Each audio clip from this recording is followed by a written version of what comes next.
మన పుట్టుక పరమార్థం ఏంటి, ఇవన్నీ తెలియాలంటే మనము ఒక సద్గురువుని ఆశ్రయించాలి. అంటే దేవుడు చెప్తాడు, పత్రిసార్ కూడా చెప్పారు, మీకు మీరే గురువులమ్మా, మీ శ్వాసే మీ గురువు అని. అంటే అందరూ శ్వాస మీద ధ్యాస పెట్టి ధ్యానం చెప్పేయాలన్న ఉద్దేశంతోనే చెప్పారు. పత్రిసార్ చెప్పింది 100% నిజమే.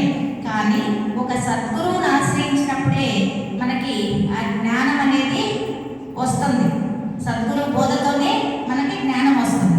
మరి సద్గురువు ఎప్పుడు దొరుకుతాడు అంటే మనలో తపన ఉండాలి. ఎందుకంటే నాకు ఒక సద్గురువు కావాలి అని తపన ఉంటేనే మనకి సద్గురువు దొరుకుతారు. మరి మన అదృష్టం ఏంటంటే ఆత్మజ్ఞానం బ్రహ్మజ్ఞానం బోధించే వాళ్ళు ఇప్పుడైతే ఎవరు లేరండి. ఈ ఎక్కడ కూడా మనకి ఏం కావాలి? జ్ఞానం కావాలి. జ్ఞానం ఎట్లా వస్తుంది? 4 చేయాలి. శ్వాస మీద ధ్యాస, ధ్యానం తీవ్రంగా చేయాలి. మ్యూజిక్ పెట్టి చేస్తున్నారు, వేరే రకాలుగా చేస్తున్నారు. ఇప్పుడు మనం వచ్చేదా కూడా మ్యూజిక్ ఉంది. మ్యూజిక్ ఉందనుకోండి, మన మనసు ఒక దగ్గర ఉంటుందా? అదే వినపడుతుంది. అది వినపడింది కాక మన మనసులో కూడా మళ్ళీ అది శబ్దం వస్తూ ఉంటుంది. మరి మనం ధ్యానం ఎక్కడ చేసినట్లు కదా, ధ్యానం చేయనట్లే. మరి మనసు మూసుకుంటేనే ధ్యానం. అంటే పత్రిసార్ చెప్పారు, చేసింది చేయకూడదు. పత్రిసార్ కూడా చెప్పారు, రాఘవరావు సార్ కూడా అదే చెప్తున్నారు. పత్రిసార్ ఏం చెప్పారో రాఘవరావు సారు సత్యాన్ని పట్టుకున్నారు. మరి ఇంతమందిలో ఆత్మజ్ఞానం బ్రహ్మజ్ఞానం పత్రిసార్తో కొన్ని లక్షల మంది తిరిగారు. మరి అందరూ సద్గురువులు అయ్యారా? అవ్వలేదు.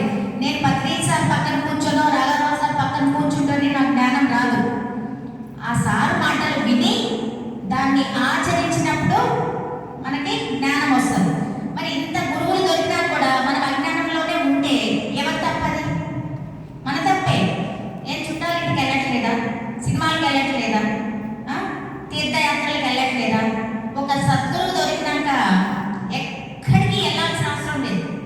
ఆ గురువే చాలు మనకి. ఎందుకంటే సాగరం దాటించేది నౌక కదా, ఈ సంసార సాగరం నుంచి దాటించేది ఒక సద్గురువే. ఆ సద్గురువు మనకి దొరికినందుకు మనం ఎంతో అదృష్టవంతులం. అవునా కాదా?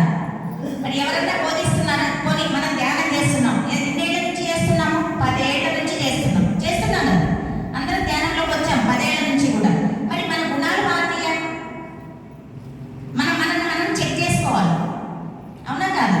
ఏదో గుడ్డెత్తి చేలబడ్డట్టు వాళ్ళు వెళ్తున్నారు, నేను వెళ్తున్నాను కాదు. నేనేం చేస్తున్నాను?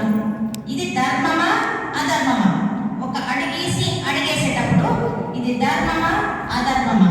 ధర్మాన్ని పట్టుకోండి. ధర్మకి జై, అధర్మకి నాశ్. అంతే.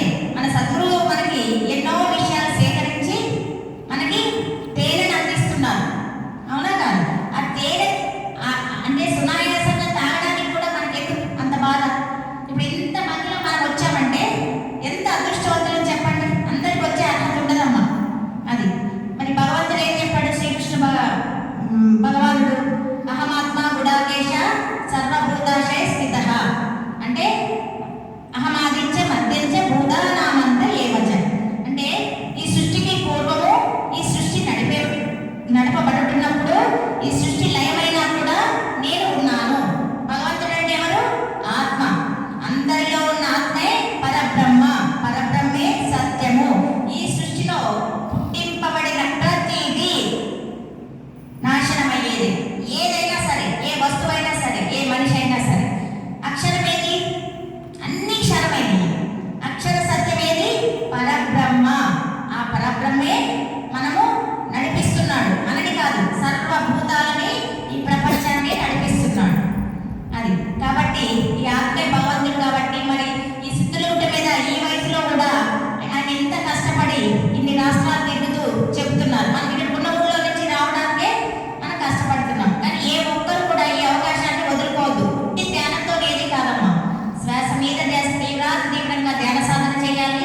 మరి సజ్జన సామర్థ్యం, స్వాధ్యాయం. స్వాధ్యాయం అంటే బయట చెప్తున్నారు స్వాధ్యాయం అని. వాళ్ళు మాంసాహారం తింటున్నారు, మళ్ళీ స్వాధ్యాయం అంటున్నారు. అది కరెక్టేనా? మనమే విచారణ చేసుకోవాలి. ఏది సత్యము, ఏది అసత్యము. ఎవరో వచ్చి నువ్వు సత్యంలో చెప్తున్నావు అంటే నీ కోపం వస్తుంది. దీంట్లో అంతా తెలుసా? నాకు తెలియదు.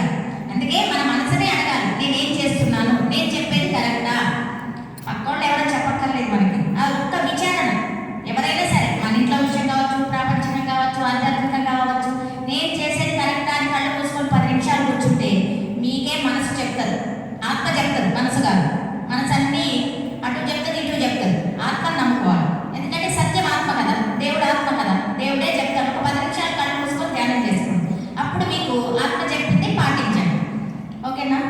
చేయడానికి ఈ అవకాశం ఇచ్చిన సద్గురువులకి ధన్యవాదాలు. మీ అందరికీ కూడా ధన్యవాదాలు.